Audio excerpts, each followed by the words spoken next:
Olivia, tell us your thoughts.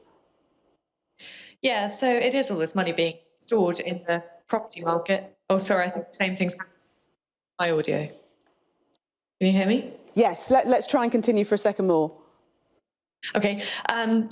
Yeah, it's all this money being stored in the property market. It's pretty galling, sort of, to hear if you're a renter who can't get on the property ladder, and there are all these people who are very, very rich indeed and avoiding the stamp duty, which is crippling so many people out of buying their first home. It's a classic list of people, just exactly as you would expect, and it's the same as we've seen 5 years, 10 years ago. These stories happen all the time. Very little seems to change. At the moment, it seems like they're evasion schemes. So as Zoe says, it's not clear that it's dirty money, but it's morally questionable, I think, perhaps we could say. Yes, and these types of stories, as you say, are pretty galling for ordinary people who can't evade tax, can't hide money, and are literally held to a different standard. Yeah, absolutely. I mean, it really feels one rule for them, another rule for everyone else. I think particularly at the moment, when we hear so much about young people really struggling to get on the property ladder, especially in London and the southeast, when it's up to, people are talking about 60% of their take-home pay going on rent, and just absolutely no chance at all of owning a home. And then if all of this money is being stored up in property, a lot of these people will have second homes, third homes, fourth homes in exactly the places where young people are living 4 to a 2-bed flat in London. So I think, galling is really the word for it. And as I say, it's not the first time this has happened. Let's move on to the Metro while we still try to establish a link with Zoe. This is a story that's broken tonight. This is a Metropolitan Police officer that's been held on rape. We've had comment from Cressida Dick saying it's deeply concerning. Others would say that's an understatement, really. What are your thoughts, Olivia? Yeah, I think we're all getting a little bit sick of Cressida Dick massively underplaying the situation. I think, well, personally, I've been a bit sickened by the language that we've heard coming out of the Met over the past couple of weeks about Wayne Couzens, when they kept calling him an ex-police officer. Well, he was a police officer at the time that he committed this hideous crime. So in what respect is he an ex-police officer? That's a bizarre thing to say. And I'm sort of sure they'll be doing the same with this. And I don't really like the way the Met seem to be dealing with these horrible stories of their officers being criminals, as well. The details obviously aren't clear on this, I should say now, but there is clearly a strand of hideous misogyny within the Met Police force, but the hierarchy seems to be sort of treating it all as a kind of PR exercise and trying to sort of paper over the cracks and say, that I heard someone calling this a kerfuffle. I mean, I don't think that Cressida Dick or the rest of the hierarchy at the Met have quite grasped what this means for ordinary women when you've got officers being arrested for crimes like this. Zoe, I think you're back with us. Would you agree with that perhaps describing this as deeply concerning isn't really enough? Well, listen, I mean, there are a number of things going on, right? There is an institutional problem with the Met that women within the police force feel unable to come out and report fellow officers behaving in a misogynistic, inappropriate, abusive way, because then they themselves will find their position compromised. So there's obviously rot within the general force, and the notion that this is just a handful of bad apples is specious. There's also a systematic problem with the way police officers are vetted, right? So there is, Sunday Times revealed today, this loophole. Well, it's not even a loophole. The bar for the crime you have to be convicted of before you're barred from the police is very, very high. You can be proven to have indecently exposed yourself and still be allowed into the police. That, to me, is the most ridiculous situation, because you really standards have to be very high. You wouldn't have a doctor who was drunk on the job. You shouldn't have a police officer who is sometimes violently misogynistic. thirdly, there is obviously just a programmatic problem in the police, that they've had all the information on Wayne Couzens. They've known what was going to come out at least since May or June, if not before then. And their best response when that did come out was for the kind of Met to release these absurd statements, which amounted to, we'll have more bobbies on the beat, but if you see us, run away, and flag down a bus.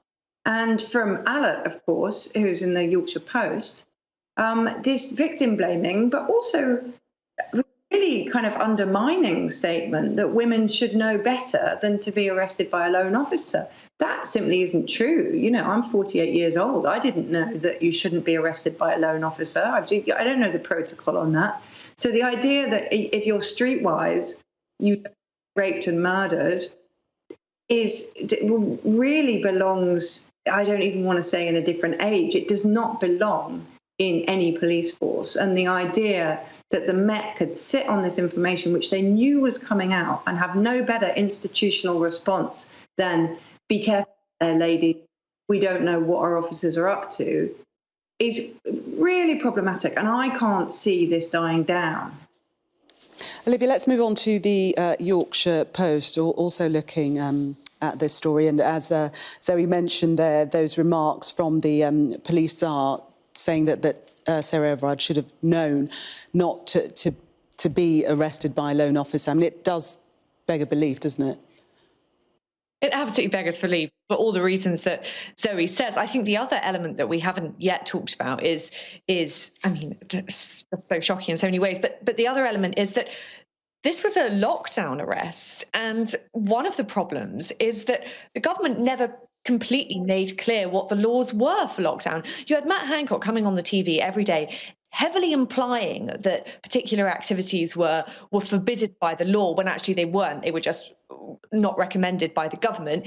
And they deliberately made it very, very unclear what was a law and what wasn't. And then they expect a woman walking on the street to know that what she's doing isn't illegal, when it was just so unclear.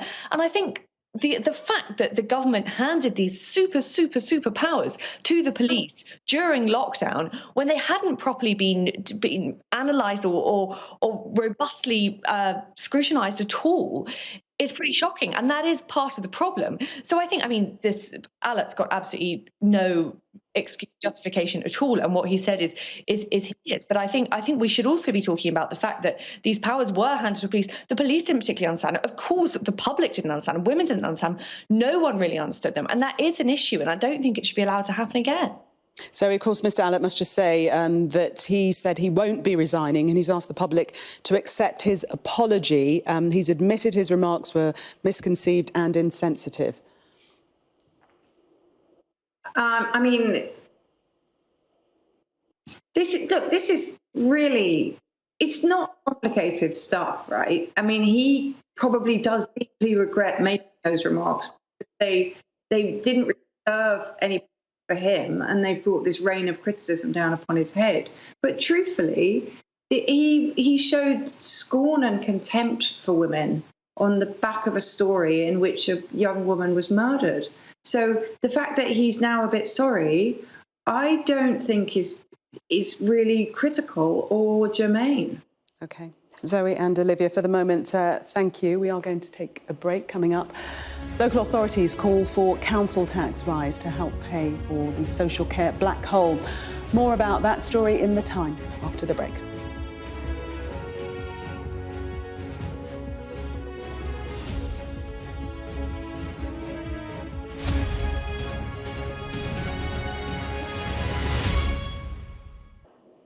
Welcome back. You're watching the press preview with me now, Olivia Utley, and hopefully we'll be joined by Zoe Williams, but you're appearing solo for the moment, Olivia. Let's have a look at the Times and this story about, well, raising the question as to whether council tax will be the solution, raising council tax will be the solution for plugging the social care black hole. Yeah, I mean, you can't blame councils for wanting bigger council tax rises, bigger council taxes in to spend, because obviously there is this enormous social care black hole. And the Prime Minister's plan to fix it that we heard last month turned out not really to be a plan to fix it at all. It was a plan to throw yet more money at an unreformed NHS, just very thinly disguised as a plan to fix the council tax problem. So, of course, local councils want to raise taxes, understandably. And the Prime Minister obviously is looking like he might agree to that. The problem is that, I think we're going to talk about this in a minute, but you've then got on the front of the Express, the Prime Minister plans to cut taxes in the next budget, obviously because his Conservative backbenchers feel very uncomfortable at the economic direction that this government seems to be moving in. I know we've had plenty of backbenchers. Tory backbenchers writing in the Daily Telegraph. We've had plenty of grassroots Tories writing into the Daily Telegraph about how they don't like the fact that the Conservative Party seems to have become a party of big tax. It's become pretty much indistinguishable from Labour economically under Boris Johnson. So you've got Boris saying these two very different things to two different groups of people, to local councils desperate for more money. He's saying, yes, perhaps we will consider a rise to council tax to plug the social care gap.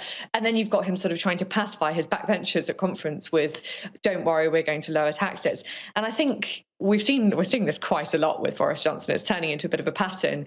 Our editor calls it cakeism. It's all about having his cake and eating it. Whoever he's talking to, he wants to give them what they want. And it's all part of this. He wants to be loved, essentially. And that has its good points and its bad points. It makes him very electable, obviously. But I think we're going to get to the point where people start to say, well, wait a minute, what's he actually stand for? What's his vision? What do all of these promises really mean? Yes, and could be accused of mixed messages, definitely.